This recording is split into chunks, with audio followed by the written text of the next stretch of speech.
and it's being seen in this case as a test of Labour's ability to withstand a challenge from the Lib Dems. Reeta Chakrabarti, our correspondent, is there watching those votes coming in. Reeta, what's the latest word? Well, the votes are yet to come in. As you can probably see behind me, the counters are just waiting for the ballot boxes to come in. There's no official word yet on the turnout, but unofficially, the three main parties think that it is somewhere between 30 and 35%. Now, if that is the case, that is reasonably encouraging news for Labour, because it suggests that they have managed to get their voters out. However, the Liberal Democrats are saying they think that it's too close to call, and they're actually preparing themselves for a recount tonight. And what are the parties telling you, Reeta, about the factors which will have influenced voters in this campaign?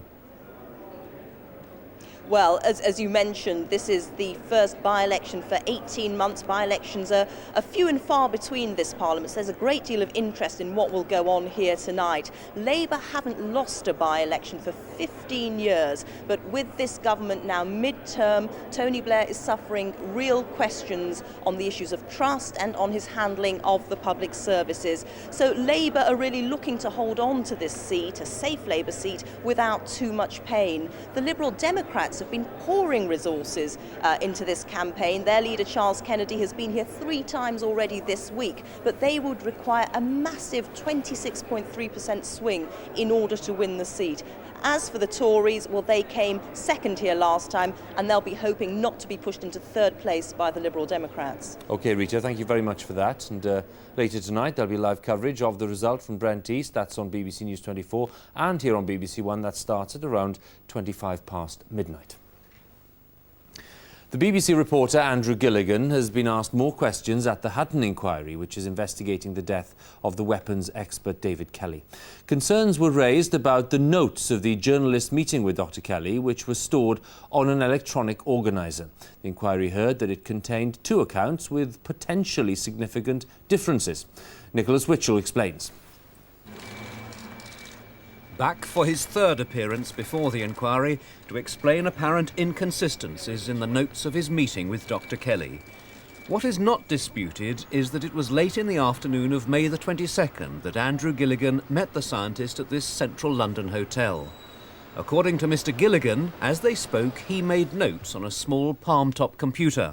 Computer experts have discovered 2 versions of the notes.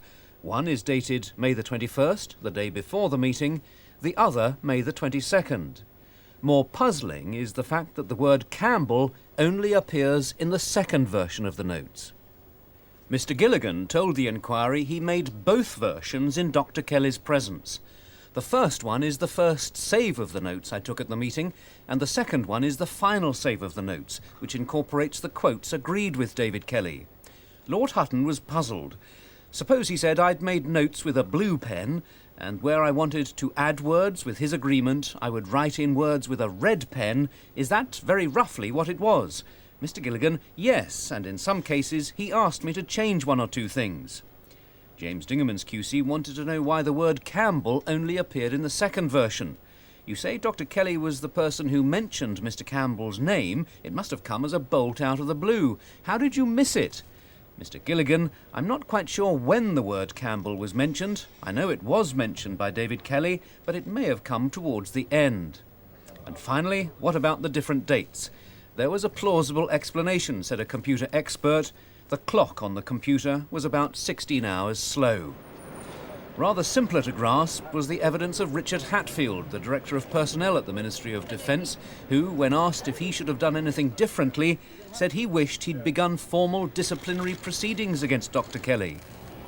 Not doing that was really the only substantial mistake Mr Hatfield felt the Ministry had made. And he went on to say that he was very surprised that Dr Kelly had felt betrayed by the Ministry. Indeed, Mr Hatfield hinted that Dr Kelly had brought matters on himself. He told the inquiry the public identification followed from his own act in talking to Mr Gilligan. And if Mr Hatfield had known then what Dr Kelly had been saying to journalists, he'd have been much tougher. I think I would probably have wanted to institute formal disciplinary proceedings, he said. With hindsight, I would probably have been forced to suspend Dr Kelly. The Ministry's Director of News, Pam Tier, in the middle here, said she didn't think there had been anything unfair about the question and answer technique which had helped journalists to discover Dr. Kelly's identity. Even with hindsight, she said, she wasn't sure anything should have been done differently. Nicholas Witchell, BBC News, at the Royal Courts of Justice.